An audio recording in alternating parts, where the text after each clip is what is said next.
Olá pessoal, meu nome é Neri, sou professor de Contabilidade Geral do Rico Domingues. O objetivo desse vídeo que eu vou gravar é resolver a prova realizada no último concurso para auditor fiscal da Receita Estadual aqui de Santa Catarina, foi realizado em 2010, pela banca FEPESE. Já sabemos que pela última publicação a banca que vai realizar esse próximo concurso não será a FEPESE, será a Fundação Carlos Chagas. Então, mesmo que eventualmente as bancas são diferentes, tá? Vamos resolver essas questões do concurso de 2010, porque o conteúdo não vai ser diferente, ou seja, as normas contábeis, tudo isso são as normas que estavam vigentes na época, o CPC já existia em 2010, que vão ser objeto do conteúdo dessa prova agora. Raras algumas exceções, que tivemos mudanças em alguns CPCs pontuais, mas, de modo geral, o conteúdo se aplica, tá, a essa prova que nós teremos nesse próximo concurso. Então, o objetivo aqui é resolver as questões, vamos falar sobre os diversos assuntos que essas questões envolveram. Obviamente que, nesse momento, as questões que estarão sendo resolvidas são questões da banca que fez a prova na época, e depois poderemos estar, em outro momento, gravando algumas questões de concursos da banca Fundação Carlos Chagas, que será a banca que vai, então, realizar esse próximo concurso de auditor fiscal da Receita Estadual. Nós temos duas partes de prova em 2010. Primeiro vamos fazer a parte 2 e depois a parte 3, né, que envolve questões de contabilidade geral. As questões que estão aqui numeradas são as questões exatamente conforme a numeração da prova. Então, nessa parte 2 é da questão 41, em diante, tá, que vamos resolver. As numerações estão exatamente conforme as provas que foram aplicadas. Essa questão bastante simples, né, fala do objeto da contabilidade. Temos aqui a letra A como alternativa correta, é o patrimônio das entidades, esse é o objeto de estudo da contabilidade. E lembrando que essas quatro, né, alternativas seguintes, B, C, D e E, referem-se a finalidades da contabilidade. Tá? Apurar o resultado, ajudar no planejamento contábil das entidades, controlar o planejamento das entidades e fornecer informações para os seus usuários. Essas quatro alternativas constituem-se como finalidades, né, da contabilidade, mas o objeto de estudo é o patrimônio das entidades. A questão 42 refere-se às características qualitativas das demonstrações contábeis. Veja que no enunciado da questão, o enunciado não foi específico quanto às características qualitativas fundamentais ou de melhoria.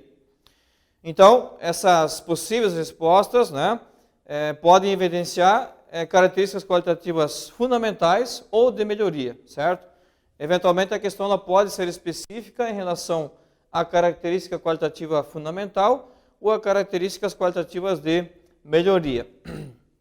Bom, na letra A, nós temos aqui relevância, tempestividade, confiabilidade, comparabilidade e neutralidade. A neutralidade não é uma característica qualitativa, então torna incorreta a letra A. A B, comparabilidade, continuidade, relevância, primazia da essência. Aqui nós temos duas características apenas, comparabilidade e relevância. A continuidade e primazia da essência não são características qualitativas. A C, materialidade, compreensibilidade, relevância e confiabilidade. Nós temos aqui a materialidade que não é, e a confiabilidade que ela foi renomeada depois para representação fidedigna, que a gente vai ver já na alternativa seguinte. E a letra D, que é o gabarito da questão, compreensibilidade, relevância, confiabilidade e comparabilidade. Essa foi a alternativa da questão. Esse CPC 00, ele teve uma pequena mudança após essa prova, onde a característica confiabilidade não tem mais esse nome, tá? Agora seria representação fidedigna e não mais confiabilidade. Então nós temos, na verdade, como eu falei, são dois tipos de características qualitativas. Se for fundamental, nós temos a relevância e a confiabilidade, que não é mais esse nome, agora é representação fidedigna. Então, duas características qualitativas fundamentais: relevância e representação fidedigna. E as quatro características qualitativas de melhoria, aí são quatro características, tá? Aí nós teríamos a compreensibilidade, a comparabilidade e além dessas duas, a verificabilidade e a tempestividade.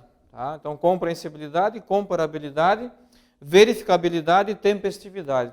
Essas seriam as 4 características qualitativas de melhoria, e as duas de fundamental seriam relevância e representação fidedigna. Então, se fosse na redação atual do CPC, a letra D, né, teríamos que ter aqui na confiabilidade a expressão representação fidedigna para estar correta. E aí, temos aqui integridade, que não é uma informação, uma característica qualitativa, e a confiabilidade, que agora é representação fidedigna. Então, letra D, alternativa da questão. Lembrando que, na atualidade, teríamos aqui, ao invés de confiabilidade, representação fidedigna, como sendo uma característica qualitativa. Questão, temos aqui na sequência um enunciado que vai servir para as questões 43 até a 46. Tá? Vamos às informações. A Companhia Charrua encerra seus exercícios sociais em 30 de dezembro de cada ano. O Estatuto Social prevê uma única destinação do lucro do exercício, o lucro líquido, 20% para dividendos. Única destinação prevista, né, no Estatuto Social. Que sempre serão pagos no exercício social imediatamente seguinte. Então, ela destina num período e paga no ano seguinte. A Companhia Charrua negocia mercadorias.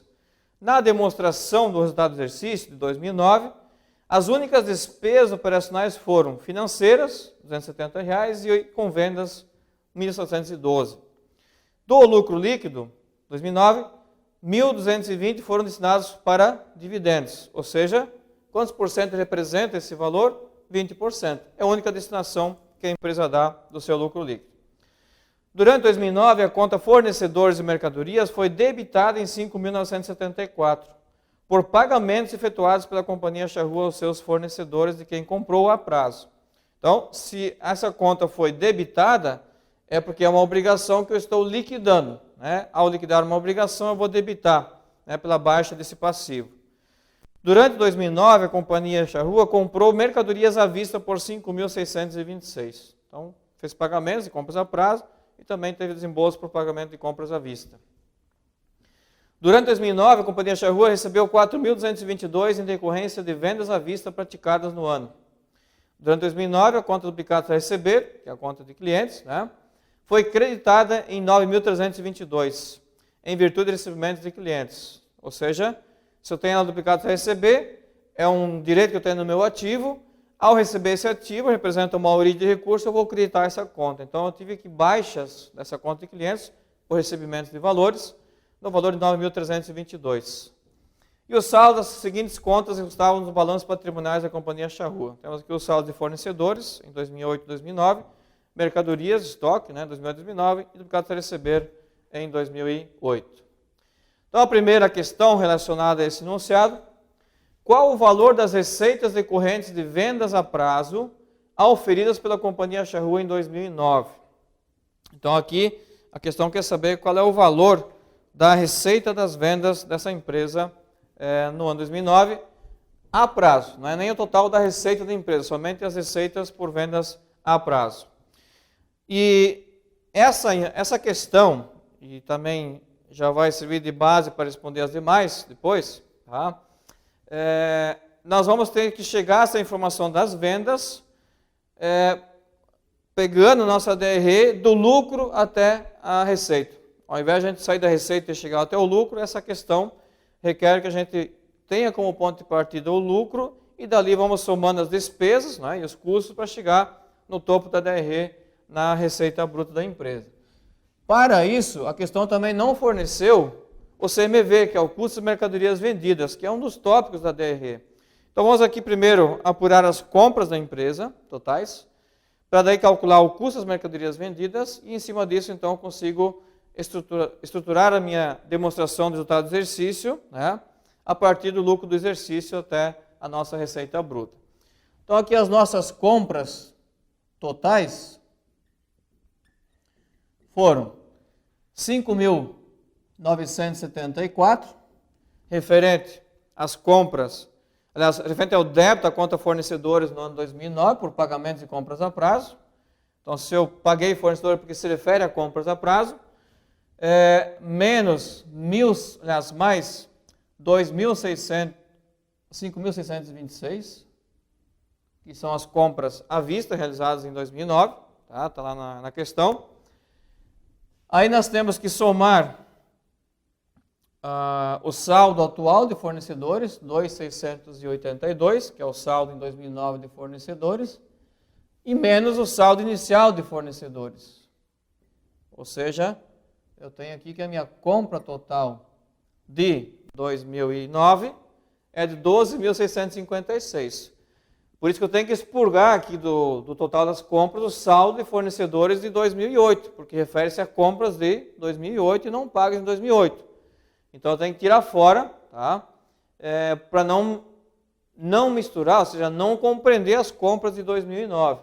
Então as compras de 2009 referem-se às compras a prazo e pagas já em 2009, mais as compras à vista, mais o saldo de compras a prazo e ainda a pagar em 2009, né, que vão pagar em 2010, menos o que refere-se a compras que existiam em 2008 e não pagas em 2008. Tá?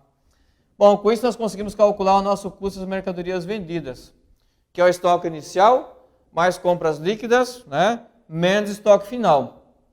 O estoque inicial, informado lá na conta de mercadorias, 2.440, mais compras, 2.656. Aqui não temos nenhuma dedução sobre as compras, na forma de devolução de compras, na forma de ICMS sobre compras, por exemplo. Então aqui a compra líquida é a própria compra bruta. E o estoque final, 3.266. Ou seja, meu custo é de 11.830. Então esse é o total do meu custo das mercadorias vendidas. É um dos itens que eu vou precisar para estruturar a minha demonstração de resultado do exercício. Para saber quanto foi meu lucro líquido do exercício, tá? Lucro líquido do exercício. Nós sabemos que 20% dele equivale a 1.220.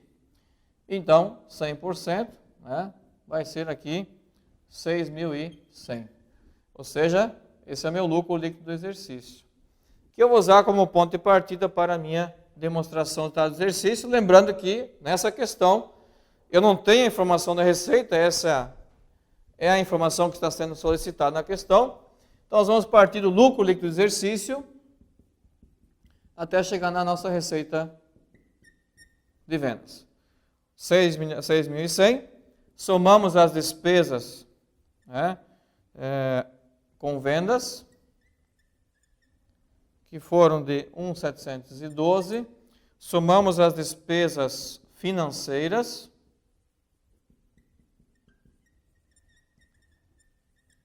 que totalizaram R$270. Aí chegamos ao nosso lucro operacional bruto, que seria 8.082, mais o custo das mercadorias vendidas, que nós já calculamos, 11.830. 11.830. Chegamos à nossa receita operacional líquida. 19.912. Não temos aqui deduções da receita bruta na forma de devolução de vendas, abatimento sobre vendas, impostos sobre vendas. Então, a própria receita líquida é a receita bruta da empresa. Mas a questão quer saber vendas a prazo. Isso aqui são as minhas vendas totais, 19.912. Então, eu tenho que excluir daqui, né, descontar, menos as vendas à vista, que totalizaram 4.222. Ou seja, as vendas a prazo totalizam 15.690. Tá? Portanto, letra B, alternativa correta da questão número 43. Tá? Então, veja que, como numa estrutura normal da DRE, eu viria da receita, menos as deduções da receita, receita líquida, menos o custo, lucro bruto, menos despesas operacionais, lucro líquido. Tá? Então, aqui, como as despesas numa sequência normal da DRE são dedutíveis, Como eu vou partir do lucro para chegar à receita, eu vou estar somando então as receitas e os custos para chegar à nossa receita líquida, que aqui é a própria receita bruta, não tivemos, né, deduções da receita bruta. E aí, como a questão quer saber qual é o montante das vendas a prazo, então tomar cuidado, senão seria letra D, tá? Só a prazo 15.690. Questão 44. Usar esses mesmos dados aqui. Indique qual o valor do lucro líquido do exercício 2008 e da receita operacional 2009 da companhia Charrua, respectivamente. Tá? Então aqui, o lucro, aliás, aqui seria 2009, tá? Aqui houve um erro na questão, certo? A própria questão lá atrás estava com esse problema, seria 2009, tá? O lucro 2009 e a receita bruta de 2009. Então o nosso lucro 6.100 e a nossa receita bruta, agora sim a receita total, né? É a receita líquida, porque não tem deduções da receita bruta, 19.912. Então, letra B, alternativa correta. 6.100 o lucro líquido e 19.912 a nossa receita bruta, que nesse caso foi igual à receita líquida da empresa. 45, indique qual o valor das compras a prazo de mercadorias e o valor do custo das mercadorias vendidas, respectivamente, no exercício de 2009. Tá? Quer saber as compras a prazo e o custo das mercadorias vendidas. O custo já calculamos, então já temos a alternativa, né? 11.830 é o nosso custo das mercadorias vendidas. E como é que eu sei qual é o montante das compras a prazo? Eu pego as compras totais, né? 12.656 e desconta o valor das compras à vista, que foi 5.626. Foram as compras à vista do período, ou seja, 7.030 é o montante das compras a prazo, né, da empresa. Portanto, letra E, alternativa da questão 45. 46. Qual é o valor total das despesas operacionais da empresa e qual é o valor do lucro operacional bruto? Aqui, né? Despesas operacionais seria a soma, certo? Das despesas com vendas operacionais, né? E das despesas financeiras. Totaliza 1.982. E o nosso lucro bruto 8.082, certo? Então, portanto, letra D, alternativa da questão número 46. Dessa sequência de questões que envolveram esse assunto aqui.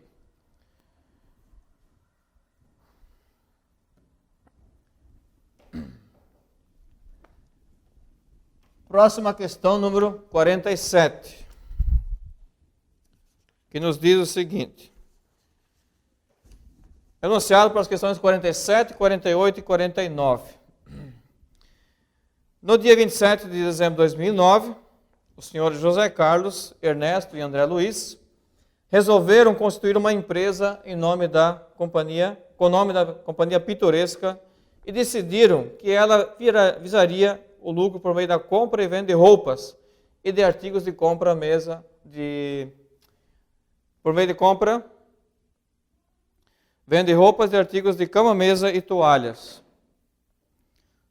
e fronhas. No próprio dia 27 de dezembro, cada um deles entregou os seguintes recursos para a constituição da empresa. Ou seja, seria a forma que esses sócios, então, integralizaram o capital social nessa empresa.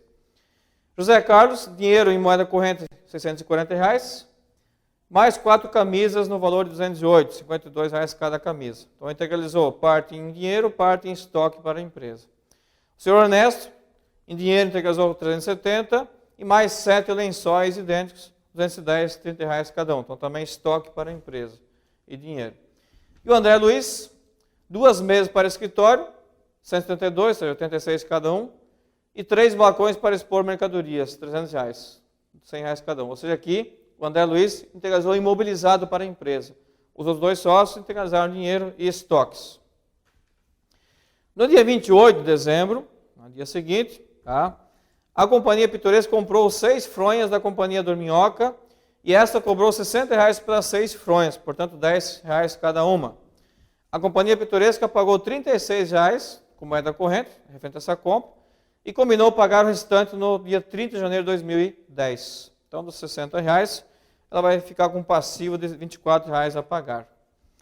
No dia 29 de dezembro, o senhor Alberto compareceu à Companhia Pitoresca, que é um cliente, então, esse senhor Alberto, e dela adquiriu mercadorias abaixo relacionadas pelas quais a Companhia Pitoresca cobrou do senhor Alberto os valores informados. Então, temos aqui a compra que esse cliente realizou, comprou 2 camisas por 120, 4 lençóis por 184 e 2 fronhas por 16, totalizando R$ 320,00 de compra, né, receita de venda da empresa para esse cliente.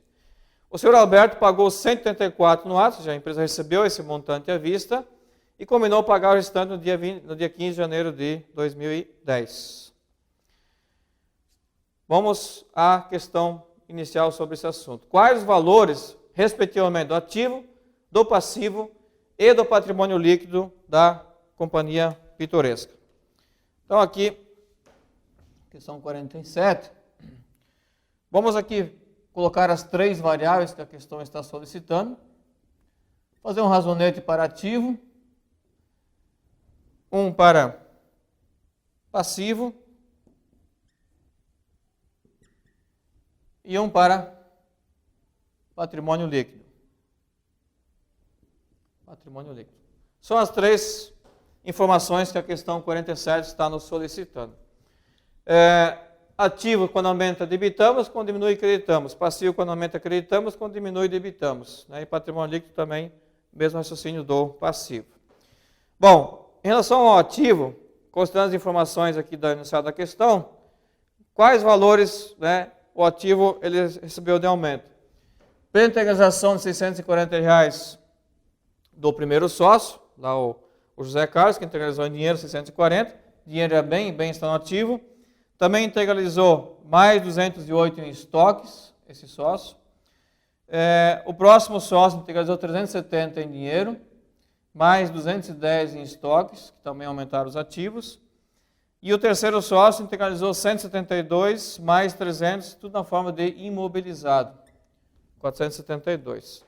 Então, esses foram os aumentos, né, oriundos de integração de capital social, que aumentaram o ativo e, da mesma forma, né, aumentaram o patrimônio líquido.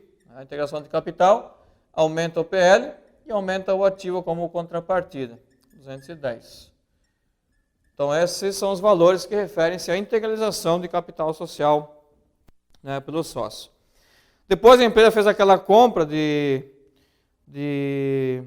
6 fronhas, né, que a empresa comprou do fornecedor, da Companhia Dorminhoca, e pagou no ato R$ 36,00. Então, aqui 36 saiu do caixa.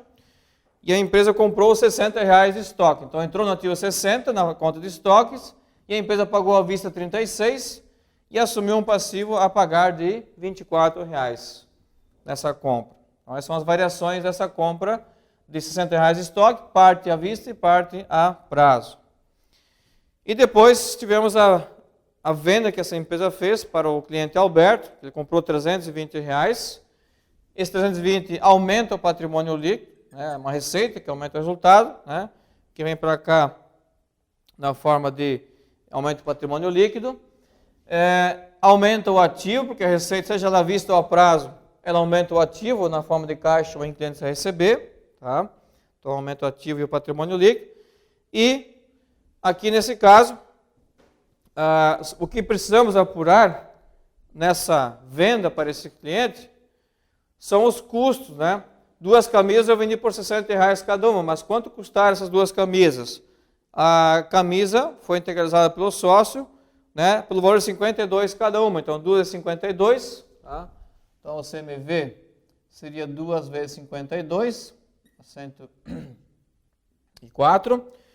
4 lençóis, os lençóis foram integralizados por R$ 30,00 cada um, 4 vezes 30, 120 de custo, tá?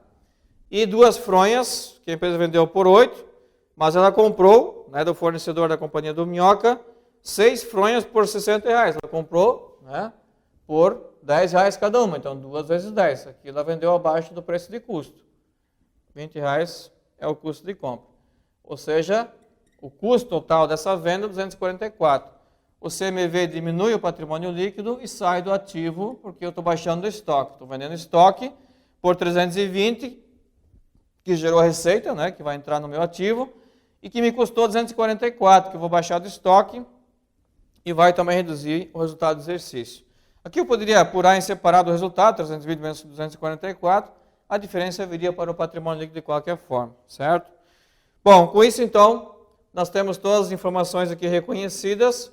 O saldo final do ativo é de 2.000, do passivo 24 e do patrimônio líquido um saldo credor, né, ou seja, positivo de R$ 1.976. Ou seja, letra E contempla os valores corretos do ativo, passivo exigível, né, e patrimônio líquido, respectivamente, esses valores, na data de 29 de dezembro.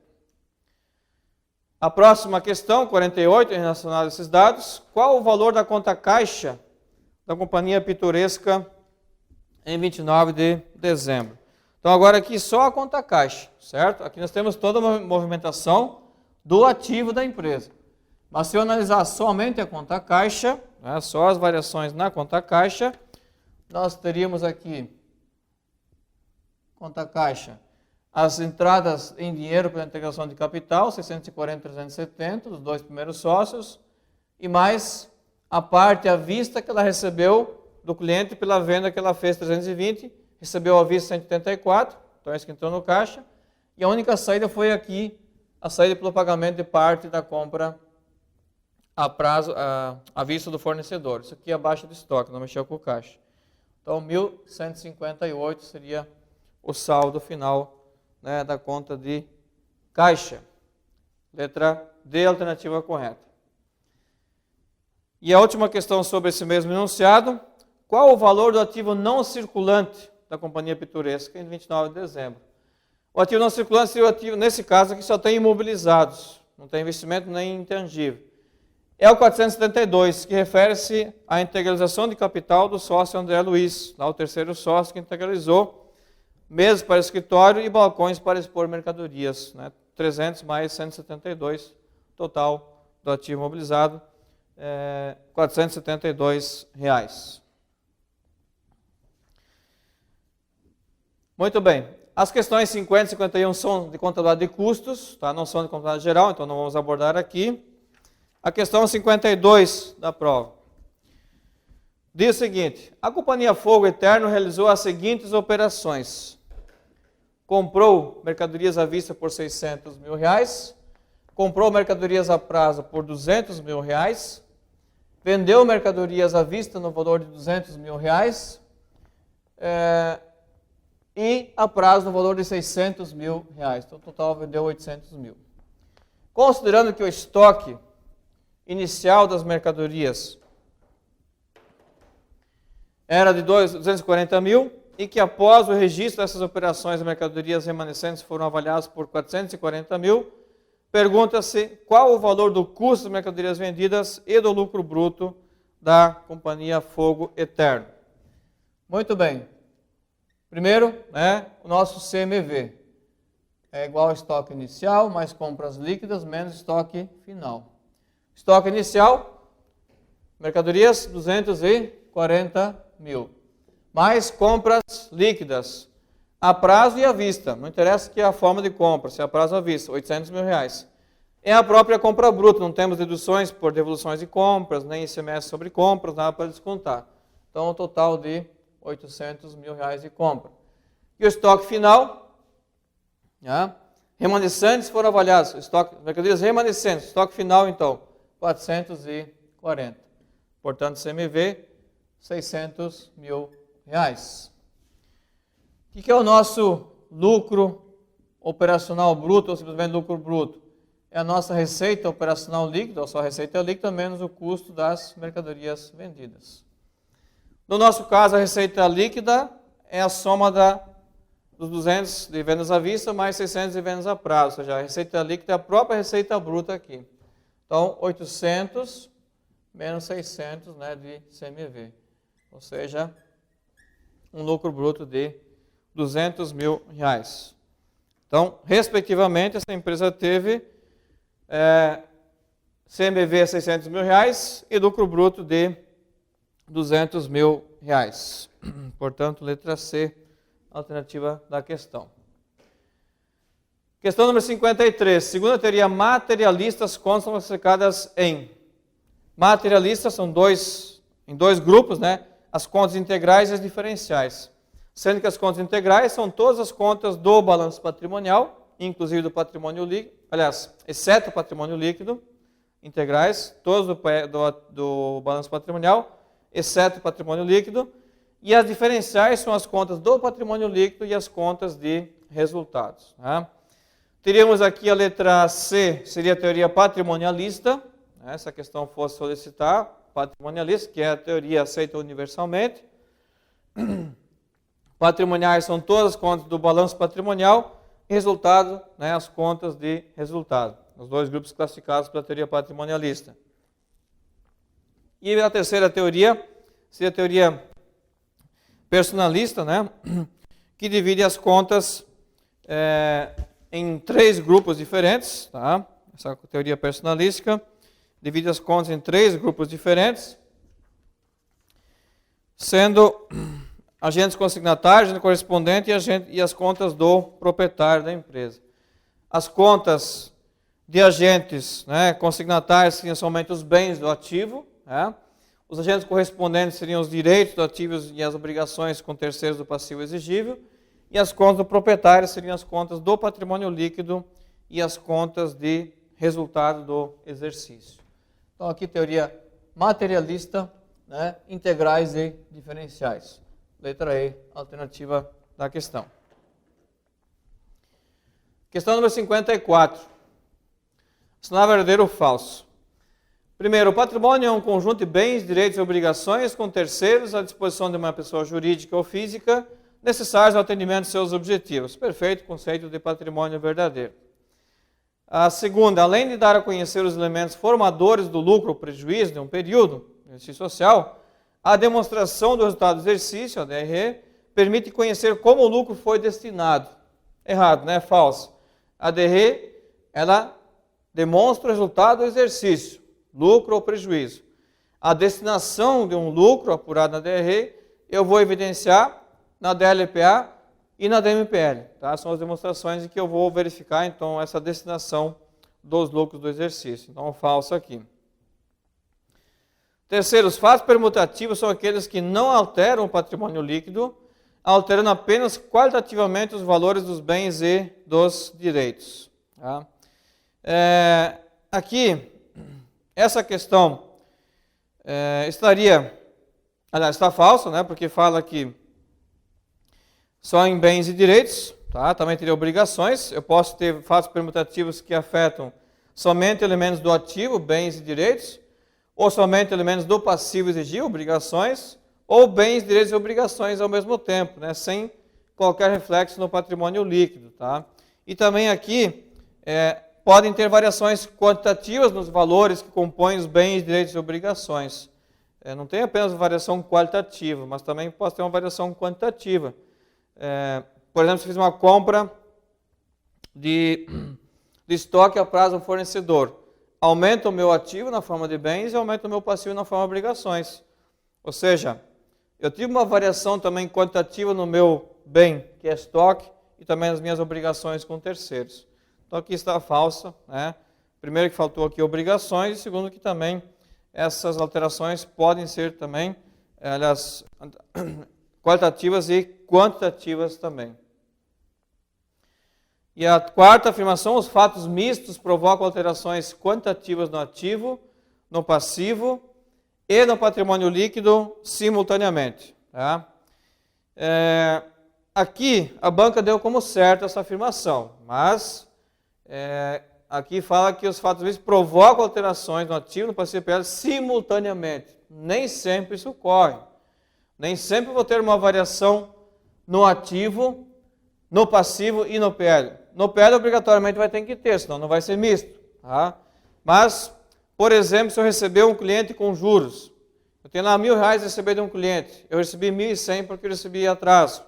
Então, vai entrar no meu caixa 1.100, que é o valor recebido, vou baixar do meu cliente R$1.000, tá? E vou reconhecer como receita financeira, lá no resultado, R$100. Mexeu com o meu passivo? Não mexeu. E ele é um fato misto. Por quê? mudou uma conta do resultado que vai afetar o patrimônio líquido e pelo menos duas contas fora do patrimônio líquido foram alteradas, a conta caixa e a conta clientes. Né? Então aqui, discordo da banca, enfim, a banca entendeu dessa forma, mas nem sempre eu vou ter variações, né, simultâneas nos três grupos. Pode acontecer, ok, paguei um fornecedor com juros, era R$1.000, paguei 1.100, então baixa o fornecedor em 1.000, baixa o caixa em 1.100 e lá no resultado a despesa financeira de 100, ok, um fato misto em que os três grupos foram afetados, né? Mas nem sempre eu tenho essa condição, perfeito? Então aqui a banca deu como verdadeiro, apesar dessa ressalva que eu falei. E a última, a despesa com salários provoca redução no valor do patrimônio líquido somente no momento em que os salários são pagos. Não, no momento que os salários são incorridos, né? Não é quando eu vou pagar o salário que eu vou reconhecer a despesa com salários, mas sim no momento que essa despesa ela é efetivamente incorrida. Questão 55. A empresa Curitiba tem um ativo circulante de 7.200.000, representado por aplicações financeiras, duplicados a receber e dinheiro em espécie. E um passivo circulante de 2.800.000, representado por obrigações com terceiros de curto prazo. Então, passivo circulante. Em 30 de dezembro. No dia 31 de dezembro, no dia após esses saldos, se essa empresa fizer apenas uma aquisição de mercadorias a prazo no valor de 1.600, 1.600.000, seu índice de liquidez seca será D. Bom, aqui, liquidez seca, né? Seria o nosso ativo circulante, descontado os estoques e menos despesas antecipadas, caso houver, né? Sobre o meu passivo circulante. Eu tenho então aqui 7.200.000, que é o meu ativo circulante inicial, que é composto por aplicações financeiras, duplicados a receber dinheiro em espécie. Não havia estoque dentro de 7.200.000, perfeito? E no passivo circulante lá, 2.800.000. 2.800. Aí no dia 31 de dezembro a empresa comprou estoques por 1.600.000. Tá? Ou seja, aqui ou eu já deixo 7.200.000, ou eu vou somar os 1.600.000 aos 7.200.000, tá? Eu teria 8.800.000 de ativo circulante, mas eu vou ter que descontar o estoque novamente, 1.600.000, porque é ativo circulante menos os estoques. Então o estoque vai aumentar o ativo circulante, porém eu tenho que tirar ele fora. Então eu já deixo 7.200. Né? E o meu passivo circulante, como a compra foi a prazo, tá? Foi a prazo, então esse valor vai aumentar o meu passivo circulante em 1.600.000. Tá? Então a minha liquidez seca seria esses 7.200 sobre 4.400.000. 1,64 daria aqui na questão. Ou seja, para cada real de passivo circulante da empresa tem R$ 1,64 de ativos circulantes líquidos de estoques e despesas antecipadas. Então aqui, a liquidez seca no numerador ativo circulante, menos estoque, menos despesas antecipadas. Esse valor não tem estoque dentro. Aí comprou depois dessa data aqui, dia 30, comprou dia 31. Então aumentaria o ativo circulante em mais 1.600.000, porém para o cálculo de liquidez seca eu teria que tirar fora o estoque novamente. Então ficaria no próprio 7.200.000 o numerador, né, dessa questão. Questão número 56 nos diz o seguinte: numa operação em que ocorre aumento do valor do patrimônio líquido, ocasionado pela diminuição do passivo superior à diminuição do valor do ativo. Ou seja, para aumentar um patrimônio líquido que decorre de uma redução do passivo maior que um ativo, então eu tenho aqui uma receita. Tá?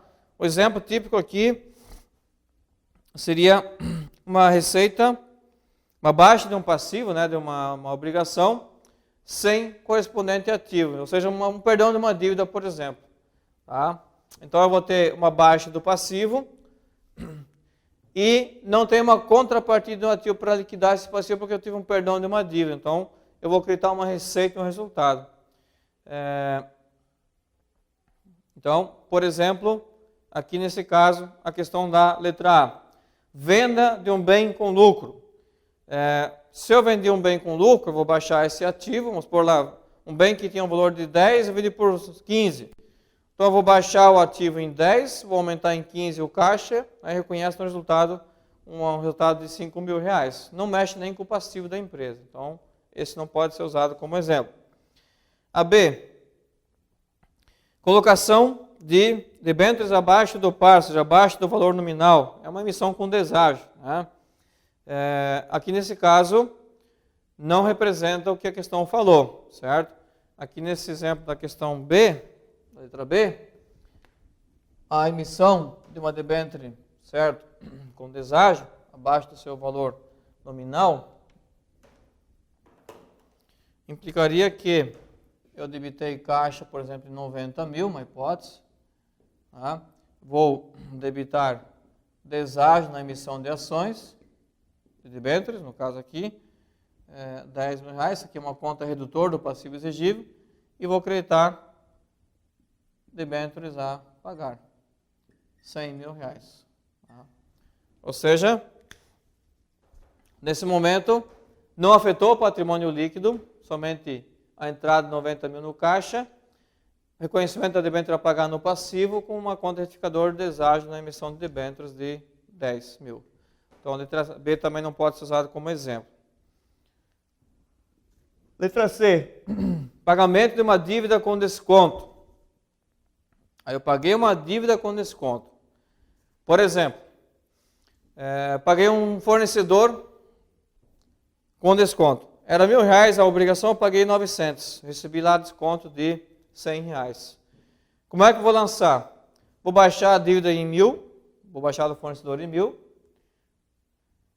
Quanto é que eu vou tirar do caixa para pagar esse 1.900? Porque eu estou pagando com desconto. Então, a diminuição do passivo foi de 1.000 e do ativo de 900. E esse 100 é o quê? É uma receita financeira de desconto obtido. Que aumenta o quê? Aumenta o valor do patrimônio líquido da empresa. Então, a letra C é o exemplo que atende aqui à questão número 56. É a gabarita da questão. A D, renovação de uma dívida com o banco com incidência de juros. Isso não diminui o patrimônio passivo exigível, né? Se eu estou renovando uma dívida, com aumento de juros, vai aumentar a obrigação e não diminuir. E aí, prescrição de uma dívida sem qualquer contraprestação. Se prescreveu uma dívida, tá? Eu vou baixar um passivo que estava lá constituído, sem qualquer contrapartida no ativo, e reconhecer uma receita. Tá? Então, as receitas, elas têm como contrapartida ou aumentos de ativos, na forma de caixa ou de clientes a receber, ou diminuições de passivos, que é o caso desse, prescrição de uma dívida que eu tinha lá no passivo, ela prescreveu, não vai mais ser exigida, então eu vou baixar aquele passivo sem qualquer baixa no meu ativo, em contrapartida um resultado do exercício, uma receita. Portanto, a letra C atende ao enunciado da questão número 56. 57. O novo Código Civil estabelece que ao empresário e sociedade empresária a obrigação de seguir um sistema de contabilidade com base na escrituração uniforme de seus livros. Afirma também que o livro diário é o mais importante e por isso está sujeito a certas formalidades quanto à sua apresentação e registro. Identifique as formalidades intrínsecas desse livro diário. Letra A. O livro terá que ser encadernado, com costura, páginas numeradas mecanicamente, devendo os lançamentos obedecerem a uma ordem cronológica uniforme. Então aqui, a encadernação do livro, ela é uma formalidade extrínseca, a questão está falando de formalidades intrínsecas. Então, a letra A não pode ser. A B, deve possuir termos de abertura e encerramento. Termos de abertura e encerramento também refere-se a formalidades extrínsecas ao livro, não intrínsecas. As demais, seriam intrínsecas. A C, deve estar rubricado em todas as páginas pelo funcionário junto ao comercial ou cartório competente para esse fim. Aqui não faz parte das formalidades, isso aqui, não tem nem intrínseca nem extrínseca. E essas aqui, de não conter rasuras, borrões e emendas, seria uma formalidade intrínseca e não extrínseca, essa segunda opção aqui. A D, que é o gabarito, não pode conter registro nas entrelinhas, nas margens, intervalos em branco, não pode ter borrões, rasuras, emendas, e a escrituração deve seguir um método uniforme. São todas, né, formalidades intrínsecas, essas que estão na letra D. E aí, deve conter a individualização e clareza dos lançamentos nele feitos, aí sim é intrínseca, né? Assim como estarem assinados nos termos de abertura e encerramento. Em termos de abertura e encerramento, refere-se à formalidade extrínseca e não intrínseca. Portanto, letra D é a alternativa da questão. Questão número 58. No dia seguinte. Verdadeiro ou falso? Escrituração é a técnica contábil para registro dos fatos administrativos ocorridos em uma entidade.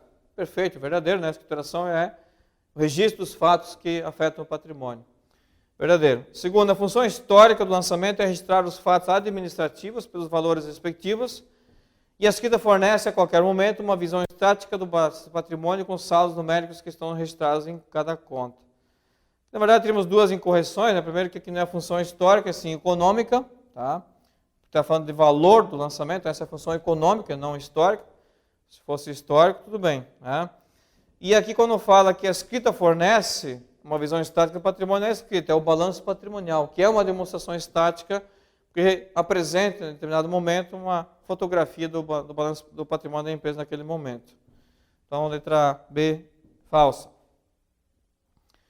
A terceira, o método das partidas dobradas pressupõe que no registro dos fatos administrativos, a cada débito em uma ou mais contas, determinado valor, corresponderá a um crédito igual ao valor em uma ou mais contas. Perfeito, né? Aqui é o que diz o método de partidas dobradas, onde todo lançamento contábil, todo registro contábil deve ter pelo menos um débito e um crédito, e a soma dos valores debitados tem que ser igual à soma dos valores creditados. Verdadeiro. Próximo, acham-se fórmulas na escrituração do lançamento, as diversas maneiras de utilizar lançamento e ou partida, né, de acordo com os fatos ocorridos aí para os registros dos mesmos. As fórmulas dividem-se em primeira, segunda, terceira e quarta, seria aqui também, faltaria. Então está falsa porque faltou aqui a quarta fórmula de lançamento. E a última dos lançamentos e partidas de terceira fórmula, encontra-se uma única conta devedora e contrapartida a diversas contas credoras. Uma devedora e duas credoras é o número 12. 12 é a segunda fórmula e não a terceira fórmula. Tá? Na sequência, tá? Então aqui está falsa, essa última afirmação. Sempre o lançamento contábil ele se inicia pelo débito e depois pelo crédito. A ordem de evidenciação do lançamento, sempre pela conta debitada e depois pela conta acreditada. Primeira, segunda, terceira e quarta fórmula, né? Em ordem de primeira a quarta fórmula. O que é o primeiro lançamento? Primeira fórmula. Um débito apenas e um crédito apenas, atendendo a mais partidas dobradas. Segunda fórmula, um débito apenas e pelo menos 2 créditos. Terceira fórmula, pelo menos 2 créditos, né? E apenas pelo menos 2 débitos e apenas um crédito. E quarta, pelo menos 2 débitos e pelo menos 2 créditos. Ou seja, 11, 12, 21, 22, de 1 a 4, né? Sempre observando que começa por débito e depois o crédito. Então aqui, a última está falando da segunda fórmula. Uma única conta foi devedora, né? A diversas credoras, ou seja, uma conta sendo debitada e diversas sendo creditadas. Aqui até a própria banca ela coloca uma conta devedora e diversas contas credoras. Não é isso que a gente tem que olhar, certo? Porque eu posso estar debitando uma conta devedora ou debitando uma conta credora.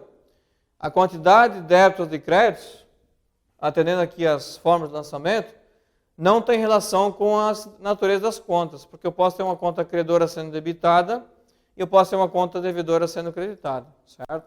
Então aqui na verdade seria um único crédito, né, e pelo menos 2, um único débito, né, a questão fala aqui, e pelo menos 2 créditos. Isso aqui é a segunda fórmula, né, e não terceira, como coloca ali no enunciado. Portanto, a letra certa da questão número 58, letra B. Sequência correta. E a questão 59, Temos aqui também verdadeiro ou falso, é o que a questão pede. Quais estão verdadeiros e quais estão falsos. Primeiro, num dado momento, o valor do patrimônio líquido pode aumentar e ou diminuir sem que nesse mesmo momento ocorra qualquer aumento ou redução do valor do ativo e do passivo ou valor do passivo. Ativo e ou do passivo, né? Tá falso aqui, ok? O PL não pode aumentar ou diminuir sem que nesse momento eu tenha pelo menos um reflexo ou no ativo e no passivo, ou no ativo ou no passivo somente, tá? Seja como aumento ou como redução. Não está falsa. Não há como eu modificar o valor do patrimônio líquido, aumentando ou diminuindo, sem ter como contrapartida algum aumento ou diminuição no ativo ou no passivo. Falso. 2. Pode estar sendo incorrida uma despesa nesse momento, sem que nesse mesmo momento esteja ocorrendo pagamento e sem que nesse mesmo momento estejam aumentando as obrigações, dívidas da empresa. Tá certa a afirmação, tá? Eu posso ter uma despesa sendo incorrida, não sendo paga nesse momento, mas também não vai aumentar um passivo. Temos, por exemplo, despesa com depreciação, amortização, despesa com exaustão, tá? As despesas antecipadas que eu tenho no meu ativo, vou baixar para resultado, são o valor de despesa que eu vou registrar, elas estão sendo incorridas, né? Não há, nesse momento, nenhum pagamento, até porque não são despesas que geram desembolso, e também não está aumentando uma obrigação dessa despesa. Portanto, verdadeiro. 3. Toda redução no valor do patrimônio líquido decorre de uma despesa incorrida. Nem sempre. Falsa. Eu posso, por exemplo, ter uma redução de patrimônio líquido porque eu reduzi o capital social, porque um sócio saiu da empresa. Eu posso reduzir o PL por destinar dividendos da empresa, sai lá do patrimônio que vai para dividendos a pagar no passivo. Tá? Então, tem outras formas que o patrimônio pode ser reduzido que não seja através só de despesa. 4. As aplicações de recursos podem ter valor inferior ao valor dos capitais terceiros. O que são as aplicações de recursos? São os ativos totais da empresa. Pode ter valor inferior ao valor das capitais terceiros, que são obrigações com terceiros, passivos exigíveis, né? Circulante e não circulante? Pode. É o caso do patrimônio negativo, né? É quando uma situação de passivo a descoberto, certo? É uma situação líquida possível, sim, verdadeiro. 5. Quanto ao valor do passivo, que são as obrigações das dívidas da entidade, for inferior ao valor do ativo, então passivo é menor, passivo exigível menor que o ativo total. A equação básica da contabilidade deve ser expressa pela seguinte forma: ativo mais patrimônio líquido é igual a passivo. Falsa, né? Essa fórmula aqui, que foi dada, é a fórmula da número 4, de passivo descoberto, situação líquida negativa. Tá? Para ser uma situação líquida positiva, como é aqui, eu tenho um passivo menor do que o ativo, tá? Eu tenho uma situação líquida positiva. Daí seria, então, ativo igual a passivo exigir mais patrimônio líquido, e não ativo mais PL igual a passivo. Então, a equação básica de uma situação líquida positiva seria o ativo é igual ao passivo exigir mais o patrimônio líquido. Portanto, questão correta, letra C. As afirmações 2 e 4 estão corretas. A questão número 60 dessa mesma prova, parte 2, ela era de contabilidade de custos também, que não será objeto desse vídeo aqui. Então, essas foram as questões da parte 2 dessa prova de auditor fiscal da Receita Estadual de Santa Catarina do ano 2010. Na sequência, faremos uma gravação no outro áudio com as questões da parte 3 dessa mesma prova, contabilidade geral e avançada. Bons estudos a todos.